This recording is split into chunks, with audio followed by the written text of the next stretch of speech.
Hello, everyone. This is Sunil again, and I have with me my good buddy Sanjay Hegde. He is my partner, and just thought, you know what? Let's talk about multifamily. Let's interview him. Let's get his thoughts on things, and get a different perspective on multifamily investment.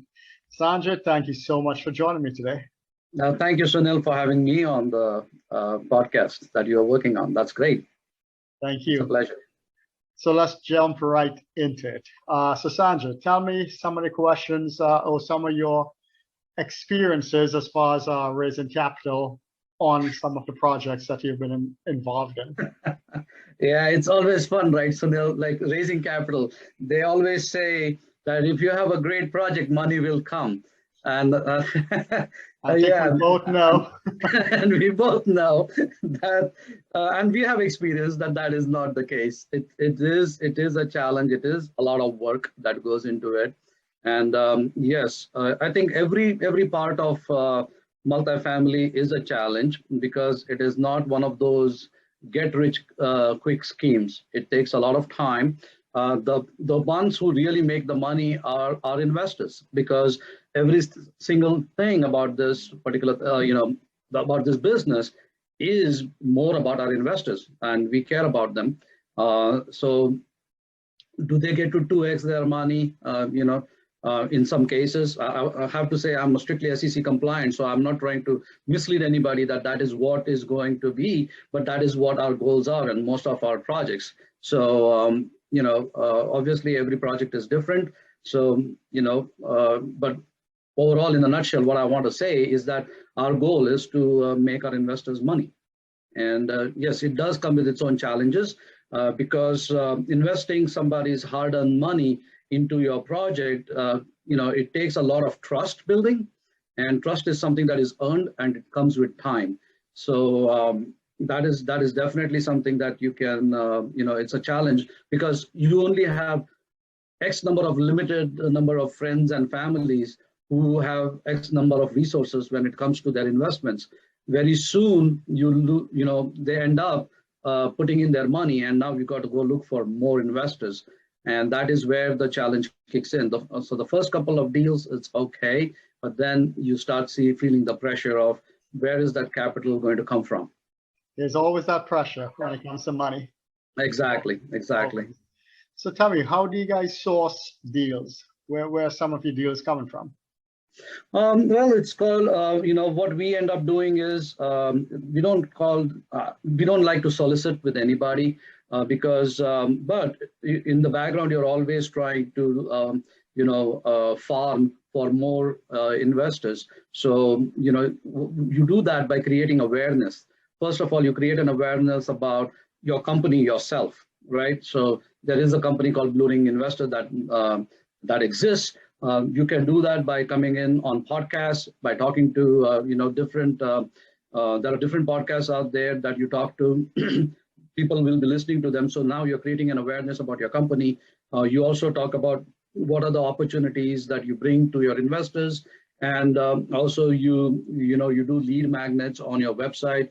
You kind of let people come to your website. They're able to download those. So you're creating this awareness, and you have questions in there which kind of ask them, are they looking for passive investments? So now once we have that, then we call them, get an understanding of their investment portfolio, like what they've done so far, how knowledgeable are they about multifamily. They might have done investments in other things, but this is something different. The business model works a little bit differently. So we talk about it and build that relationship so that you are in compliance with the SEC, because when it comes to 506B kind of offerings, you just cannot solicit and just send it out on social media or to just anybody. You need to have at least an arm length relationship with them. So this is how you do that.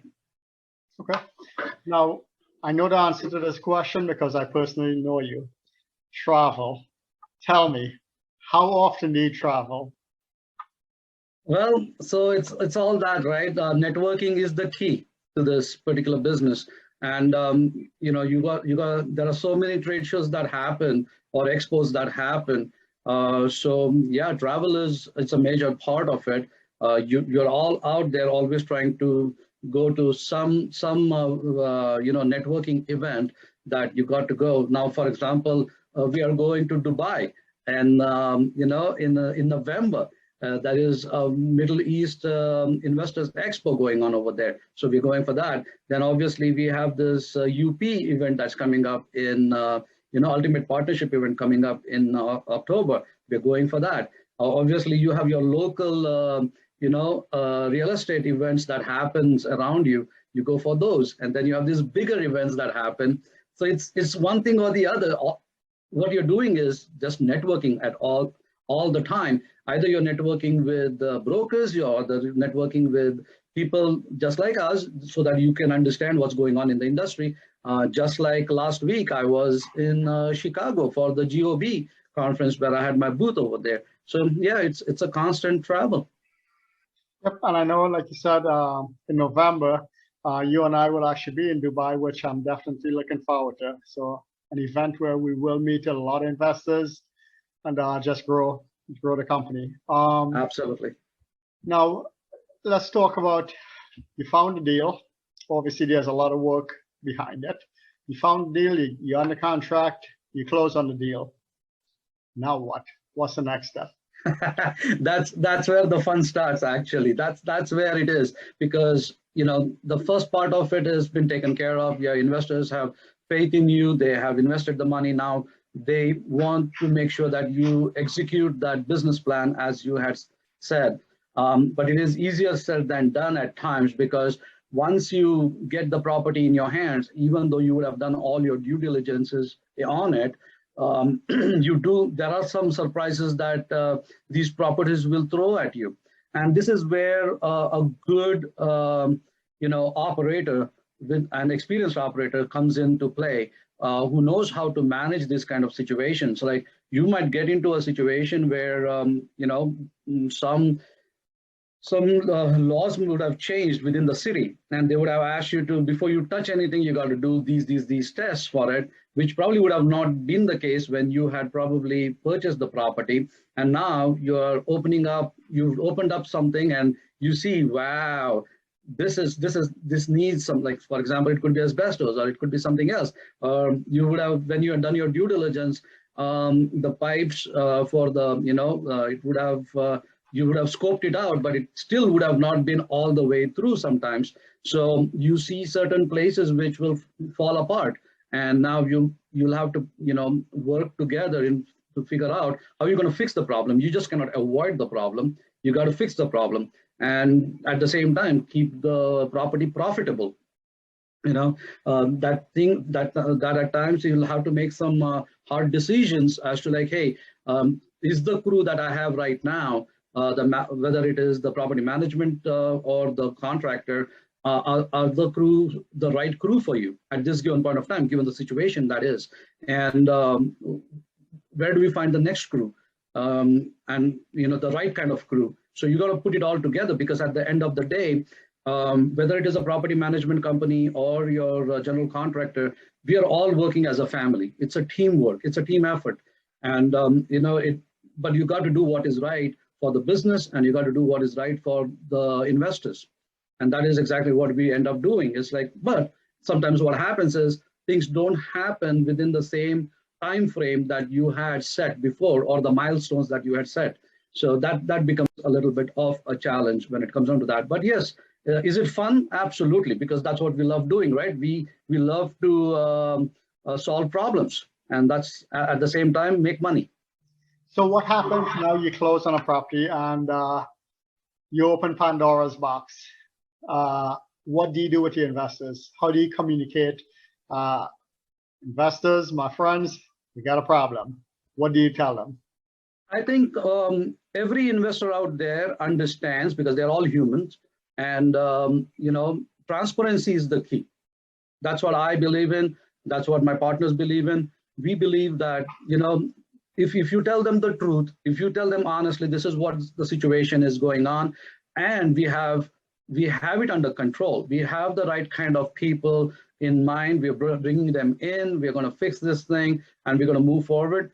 They'll be okay. I think constant communication and keeping them abreast of what's going on, because at the end of the day, they are also the part owners of this particular property, and they have the right to know. And obviously, as I mentioned, we are strictly SEC compliant, and we want to make sure that we tell every single detail to our investors, including what the expenses that goes into it, and how the money is getting utilized, because it is their money that is going into it, right? So we want to make sure that we are being honest and truthful to them.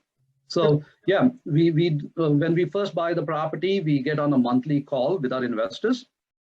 We tell them exactly what's going on, and once the property gets stabilized, we send them newsletters and give them updates of where we are on a monthly basis. But now you don't have to be on a Zoom call on a monthly basis. We can do that on by once every 2 months, or we can do it on a quarterly basis.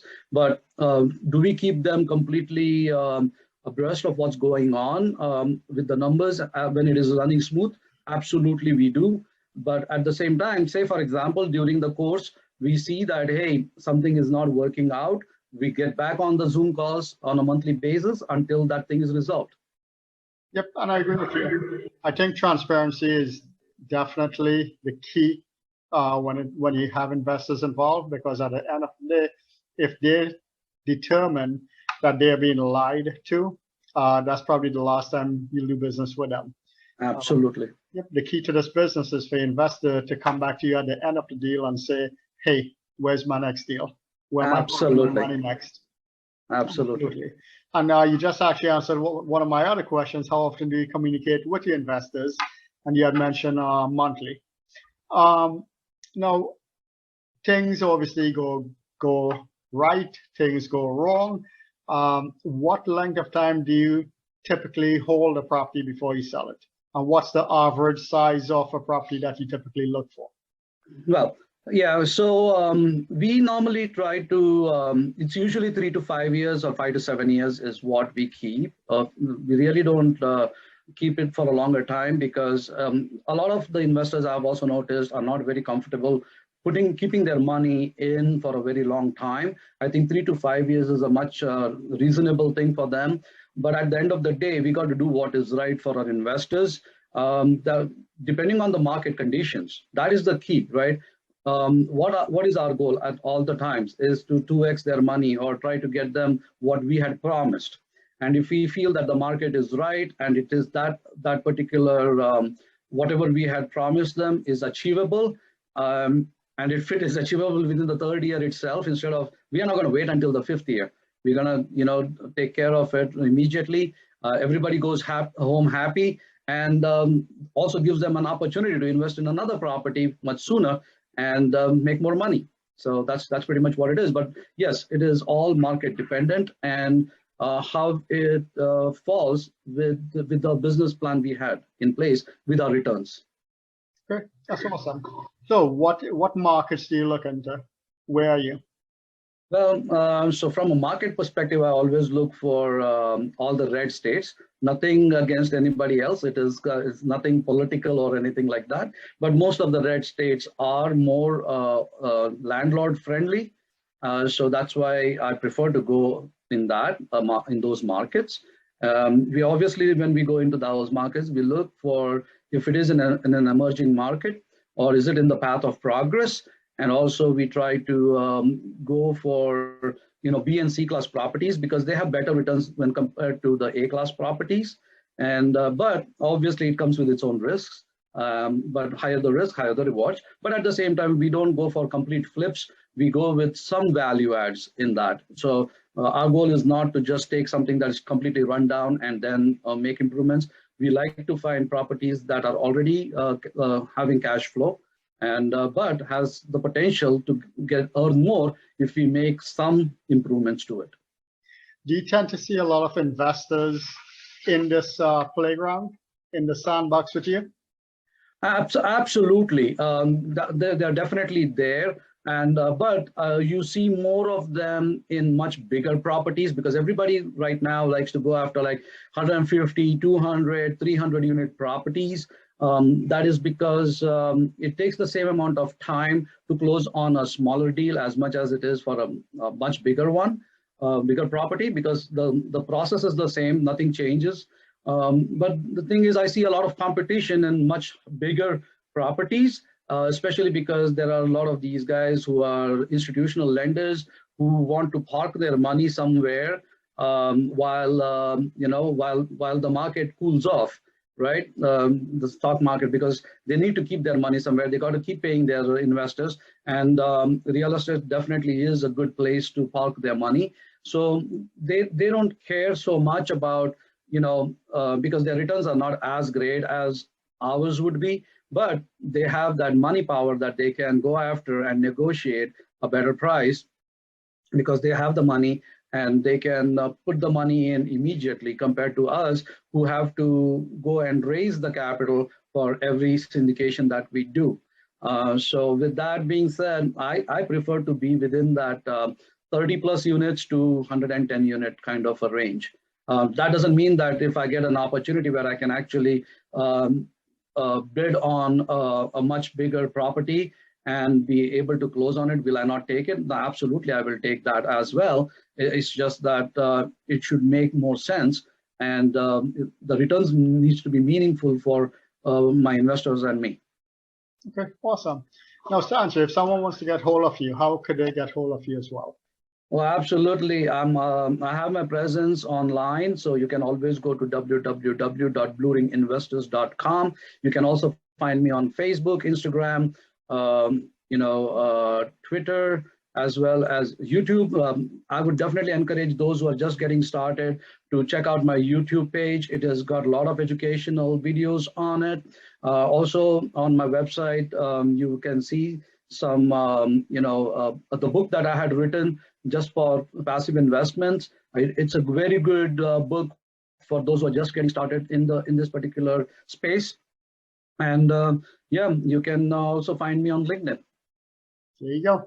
There you go, everyone. Sanjay, I appreciate the time. This is Sunil Chala. Welcome again to everyone to Multifamily Investing. Sanjay, thank you so much for